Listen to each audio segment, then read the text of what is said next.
যুবসাথী প্রকল্পের অনলাইন ফর্মে ডকুমেন্টস আপলোডিংয়ের ক্ষেত্রে কিছু পরিবর্তন এসছে। কি পরিবর্তন এসছে সেটা আমি আজকের ভিডিওতে দেখাবো।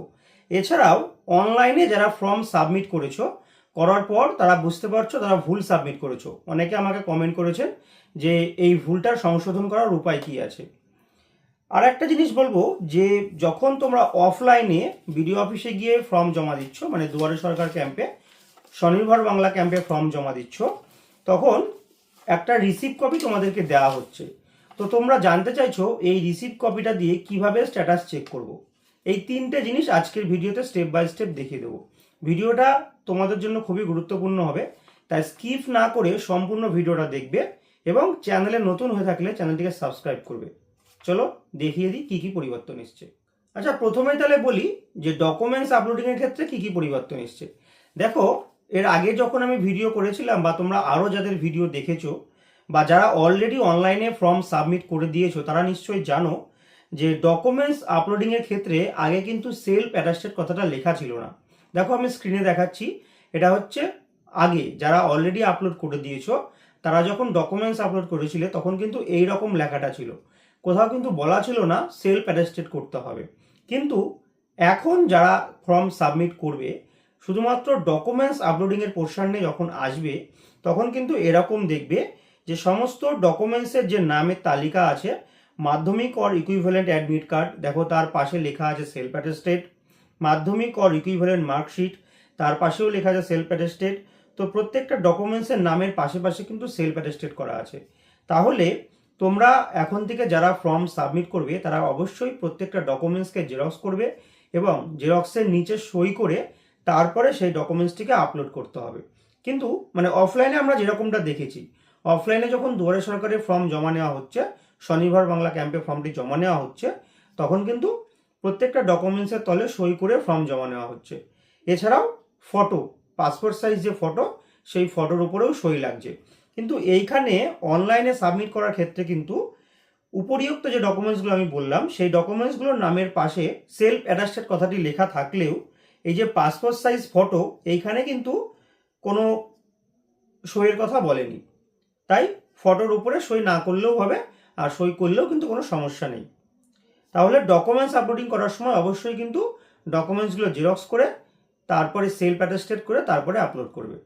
এরপর 2 নম্বর, যারা জানতে চেয়েছিলে যে আমরা অলরেডি ফর্ম সাবমিট করে দিয়েছি, তারপর বুঝতে পারলাম যে আমরা ভুল সাবমিট করেছি, এখন কিভাবে সংশোধন করব।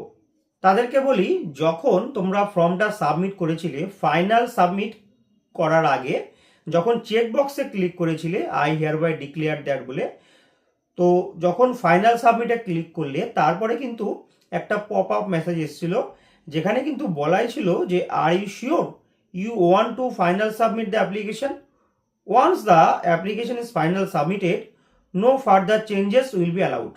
তখন কিন্তু বলেই দিয়েছিল একবার সাবমিট হয়ে গেলে ফর্ম কিন্তু আর চেঞ্জ করা যাবে না। তাই এখন তোমরা কোনোভাবেই ফর্ম চেঞ্জ করতে পারবে না।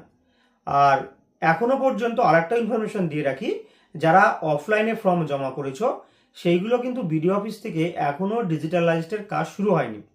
যদি কাজ শুরু হয়, মানে বিডিও অফিস যখন পোর্টাল পাবে, এই যুবসাথীর পোর্টালটা পাবে বিডিও অফিস তোমাদের ফর্মগুলোকে এন্ট্রি করার জন্য, তখন তোমরা বিডিও অফিসে গিয়ে একবার কথা বলে দেখতে পারো যে এরকম ফর্ম আমরা ভুল সাবমিট করেছি, এটা আপনাদের এন্ড থেকে কোনোভাবে কারেকশন করা যায় কিনা।